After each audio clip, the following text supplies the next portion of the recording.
오늘의 영화 터미널, 오래전에 개봉하여 이미 많은 분들이 시청 완료하셨을 건데요. 혹시라도 영화를 보지 않으셨다면 리뷰 감상 전 영화를 꼭 보시길 권장합니다. 안녕하십니까, 무비크랭크입니다. 오늘은 스티븐 스필버그 감독, 톰 행크스 주연의 영화 터미널 해석 리뷰입니다. 리뷰에 스포일러가 가득하지만 사실 이 영화를 보지 않으신 분들은 없을 것으로 사료되는데요. 그만큼 인기 있었고 지금도 저처럼 가끔 이 영화를 찾아보시는 분들이 계실 것으로 생각됩니다. 굉장히 가슴이 따뜻해지는 영화이기 때문이겠죠. 줄거리는 매우 단순합니다. 빅터라는 인물은 뉴욕에 가기 위해 존 F 케네디 국제공항에 도착하였는데요. 그가 비행을 하는 동안 그의 나라 크라코지아에 내전이 터지는 바람에 나라가 없어지는 황당한 일이 벌어집니다. 나라가 없기에 무국적자가 된 빅터는 그의 여권과 비자가 모두 정지되어 미국에도 자국에도 돌아갈 수 없는 신세가 되어버립니다. 하는 수 없이 JFK 공항에 머물며 미국에 공식적으로 갈 수 있을 때까지 기다리는 빅터. 힘든 와중이지만 타고난 성품과 사람을 끄는 매력으로 공항에 근무하는 이곳저곳의 사람들을 돕고 그 사람들 또한 빅터를 도우며 우정을 쌓는데요. 하지만 그런 빅터가 못마땅한 미국 간세 국경보호청 책임자 프랭크는 어떻게든 빅터를 이곳에서 쫓아버리려 애씁니다. 과연 빅터의 운명은 어떻게 될까요? 영화의 제목은 터미널이죠. 분명 제목을 짓기 전 다른 선택지가 있었을 겁니다. 공항을 뜻하는 에어포트라든지 아니면 공항에 갇힌 남자를 뜻하는 The Man in the Airport 혹은 The Man in the Terminal 등 다양한 선택지가 있었을 테지만 간략하게 더 터미널이죠. 그 이유는 아마도 터미널이라는 단어의 중의적인 의미 때문일 겁니다. 터미널은 가장 직관적으로 공항 터미널을 떠올리게 하죠. 이에 터미널이라는 말을 쓴 것일 겁니다. 하지만 터미널에는 여러 다른 뜻이 있는데요. 그 중에 하나가 바로 종착역입니다. 주인공 빅터는 아버지와의 약속을 지키기 위해 뉴욕에 온 것입니다. 그 약속이라 함은 아버지가 존경하고 좋아했던 재즈 위인 57명 중 마지막 1인 베니 골슨의 사인을 받는 것이었죠. 이에 뉴욕은 빅터가 아버지와의 약속을 지키기 위한 마지막 종착역, 즉 터미널인 것입니다. 이에 영화의 제목 터미널은 빅터가 머무르는 JFK 공항을 의미하기도 하면서 그가 앞으로 가야 할 마지막 종착역, 뉴욕을 의미하는 것이기도 한 것이지요. 빅터의 상황을 아는지 모르는지 세상은 그에게 너무 단호합니다. 이를 보여주듯 영화는 처음부터 쉽사리 넘어올 수 없는 선들을 보여주는데요. 먼저 미 관세 보호국은 물리적인 막을 쳐버리고 곧장 삼엄한 모습을 보여줍니다. 그리고 이어 나오는 관광객들이 들어오는 장면은 밑에서 위로 올라오듯 카메라를 잡고 곧이어 입국 심사관들을 화면 가득 담아 화면에 빽빽한 그들의 모습을 통해 쉽사리 넘을 수 없는 미국 국경의 단단한 모습을 보여줍니다. 이에 국경을 넘지 못하는 빅터의 모습이 어쩌면 당연해 보이기까지 하는데요. 영화는 계속해 그에게 여러 막을 내리고 치는 모습을 보이며 그가 이곳에서 배척당하고 있음을 보여줍니다. 하지만 그렇다고 물러날 빅터가 아니죠. 빅터는 차근차근 천천히 이 선들을 무력화시킵니다. 먼저 이곳에 홀로 남겨진 그는 사람들의 마음의 벽을 허뭅니다. 입국 당당간 돌로레스의 마음의 벽을 허물고 이로 인해 그녀를 사모하는 엔리케의 마음의 벽을 허뭅니다. 그렇게 하나둘 사람들의 마음의 벽을 허무는가 싶더니 결국 가장 까칠한 청소부 굽타의 마음의 벽까지 허물어버리죠. 그렇게 사람의 마음의 벽만 허무는가 싶더니 우연히 공항에 낙후한 곳을 수리한 것을 인정받아 공항에서 일을 하게 됨으로써 직업적 한계의 벽까지 부셔버리죠. 재미난 것은 그는 건설 건축업을 한다는 것인데요. 건설 건축의 기본은 벽을 허무는 겁니다. 낙후하고 잘못 지어진 벽을 허물고 새로 깨끗한 벽을 세우는 일을 하는 빅터는 마침내 가장 견고하고 딱딱한 미국의 법을 상징하는 보안관들이 세운 인간 벽마저 허물어버리죠. 잘못된 편견의 벽을 허물 줄 아는 빅터가 건설 건축업자라는 설정은 정말 흥미로운 것 같습니다. 사실 이런 벽을 허물고자 하는 욕망은 단순 빅터에게만 있는 게 아니죠. 찰나의 순간으로 빅터의 마음을 확 사로잡아버린 아멜리아 또한 벽을 허물고자 하는 욕망이 가득한 인간입니다. 아멜리아는 유부남을 사랑하며 그의 사랑을 받길 끊임없이 갈구합니다. 그리고 그녀는 나폴레옹을 읽죠. 아멜리아가 나폴레옹을 읽는 이유는 어쩌면 이미 한번 결혼하여 자식까지 있는 조제핀을 사랑한 나폴레옹의 모습이 자신과 같아서일 겁니다. 하지만 그보다도 그녀가 나폴레옹에 집착하는 이유는 나폴레옹이 이룬 성취 때문이겠죠. 나폴레옹은 자신이 원하는 영토를 모두 얻었습니다. 조제핀의 사랑을 포함해서 말이죠. 이에 아멜리아는 나폴레옹 마냥 자신도 넘어서는 안 되는 선을 넘어 자신의 사랑, 어떤 나이든 유부남을 쟁취하고 싶었는지 모릅니다. 이는 빅터의 욕망과 그대로 연결되죠. 빅터 또한 나폴레옹에 대해 잘 알고 있었습니다. 나폴레옹이 조제핀에게 했던 선물이 어떤 것인지 빅터는 아멜리아에게 보여주겠다고 하고는 직접 만들기까지 합니다. 빅터는 이미 누군가를 사랑하는 아멜리아를 쟁취하고 싶은 욕구가 있습니다. 그리고 자신이 갈 수 없는 영토, 미국 뉴욕으로 자신의 영역을 넓히고자 하는 욕망이 있습니다. 즉, 이 두 욕망 모두 조제핀과 영토 확장을 욕망한 나폴레옹과 같은 선에 있는 것이지요. 이에 아멜리아, 빅터 둘 다 나폴레옹 이야기에 심취해 있는 것입니다.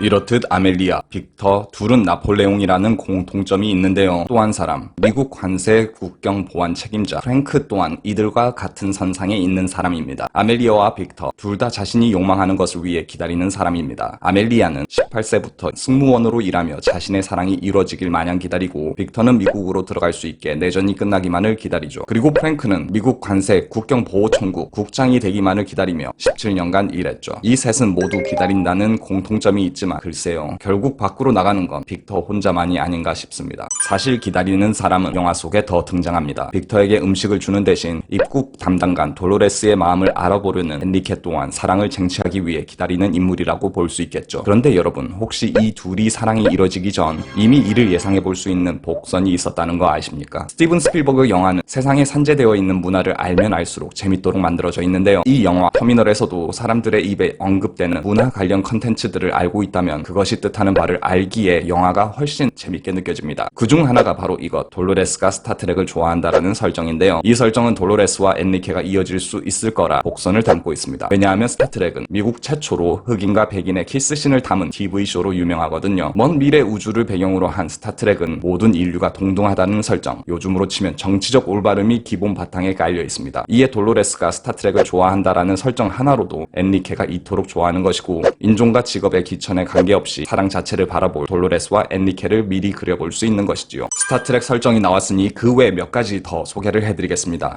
사실 다들 아시겠지만 셰어의 팬티 소유권을 두고 카드 게임을 할 때 가수 셰어를 모르는 빅터는 팬티를 셰어, 즉 공유하는 것으로 착각하였죠. 비슷하게도 미스테리라는 단어와 짜증내는 사람을 뜻하는 미저리를 헷갈려 엔리케를 돌로레스에게 미저리라고 알려주죠. 재미난 건 영화 미저리의 주인공은 정말 사랑에 흠뻑 빠져 못할 일이 없는 사람이긴 했죠. 그리고 아버지를 위해 약물을 반출하려던 남자를 돕기 위해 약물은 염소를 위한 것이라고 거짓으로 둘러댄 빅터가 염소 남자, 즉 고트맨으로 불리는데요. Naworsky, Victor, the goat, Naworsky.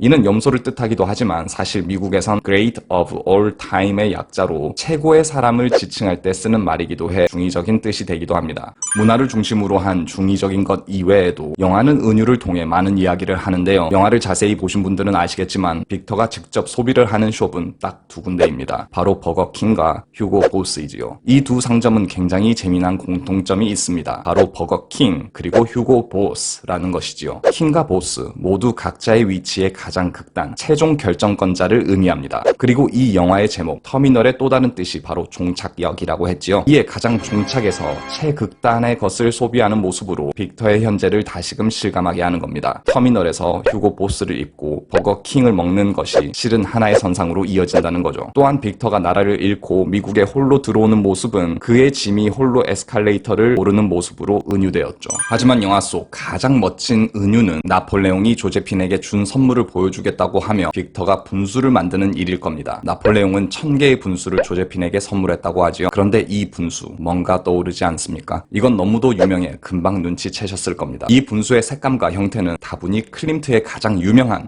키스를 떠오르게 하죠. 건설업자인 빅터의 마음속 깊은 곳에서 자신도 모르게 아마도 아멜리아와 키스하고 싶은 욕망이 자라고 있었을 겁니다. 이에 그런 자신의 욕망을 클림트의 키스라는 작품에 투영하여 이 분수를 만든 것이지요. 그리고 그런 그의 바람대로 아멜리아와 빅터는 이 분수 앞에서 키스를 하는 겁니다. 하지만 안타깝게도 어쩐 일인지 분수에서 물이 나오지 않죠. 이에 결국은 이뤄지지 않을 둘의 사랑이 예상되는 것이고요.